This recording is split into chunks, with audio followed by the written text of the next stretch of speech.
Hey guys, John Forge Gaming here, and so many of you guys have been asking me how I would get my open broadcast software to actually work really well. And as you can see right now, I'm just recording, but I've only got 11.4% CPU usage, and it's slowly rising and falling. So the most I have had is 12 right now.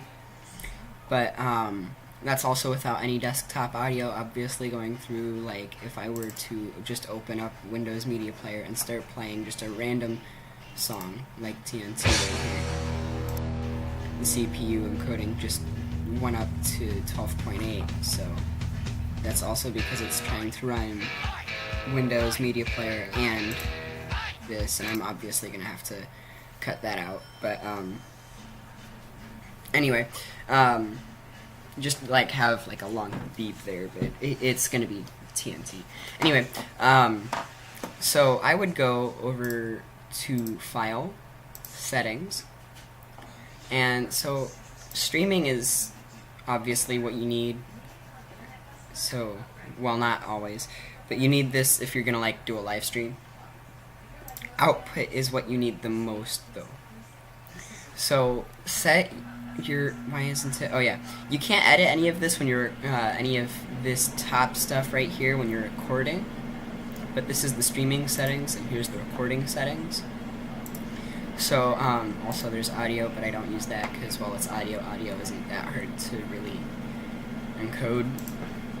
Anyway, set it will automatically default to audio track 1. Set your encoder to X264 and enforce streaming service encoder settings. And then set the rescale output to 818 times 460. Set your rate control to CBR and bitrate to 1000. A lower bitrate helps, actually. Keyframe interval, I just left that. Now this is generally set to fast, I think, or very fast. Set it to ultra fast. Profile, I just left. Tune, none. No options. Variable frame rate. Always do variable frame rate. Always. That helps so that your frames, if your encoder can't keep up with some of the frames because of CPU usage or RAM usage, it will automatically decrease the frame rate so that you at least have everything in the video. Like, it won't be like ultra good quality, but it'll at least have everything. Alright, audio, I really didn't mess with audio because audio is fine as it is. Video. Now, I have a 1366 by 768 monitor. You could have bigger, you could have lower. Most computers, specifically laptops, have a 1024 by 576, and that's also common for older monitors as well for desktops. However, things like the new desktop computers at like schools or libraries could have a 1366. And so you will want to downscale it, set it to bicubic. Make sure that if you have, okay, so like for example with the resolution, I set mine to my default resolution. It'll already do that. And then take the output and either downscale it 1 number or 2 numbers. So that could be, it could have been 1024 here that 1024 that I had here, or it could have been 900 and something 8. I could have had that, but I chose to go with the bigger one because YouTube kind of has restrictions on how small it can be, and if it's too small, then it's just gonna look weird. I set my common frame per second value to 30, and you can change that to 60. However, 30 doesn't lag your CPU that much, and you need your CPU and your RAM if you're going to be using anything. Like, I live streamed just last night, and my RAM and my CPU, my RAM was at 3/4 usage and higher, and my CPU was at 100%. So I couldn't really do much. It was really slow. Hotkeys, I would recommend not setting some of these because, well, just not really that good. Advanced. Alright, process priority. You could set it to however you want. Idle will mean that it's going to be like one of those programs that doesn't need that much priority, so it will be the last thing to be done. Normal it's just like any other process. Above normal, it's slightly more advanced, but not. And then high is you're the first thing to be done. Besides, say, your operating system, your required operating system processes, like for Windows, CS, RSS, that's a Windows 7 and up thing, which I'm not sure that you'll see it in Task Manager in 8 or above, but in 7 you do. And this, if I were to click it and then click End Process, I would get a blue screen of death most likely, and then I would have to completely restart my computer. So, yeah. Like, this would be one of the first things to be done, because it's very required. It actually helps me, not me, but the computer, pull all the visuals from a program. So, like, just my mouse pointer, for example, that's controlled by that. And that's something that Windows needs, is to be able to know where the mouse pointer is. Video, I set render to DirectX 3D11. It also depends on what your computer can use, so make sure that you research that a little bit. I use an NV12 color format with a 601 UV color space and a partial color range.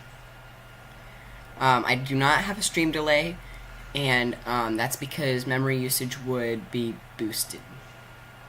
And by boosted, I mean it would be more memory usage than I already need to.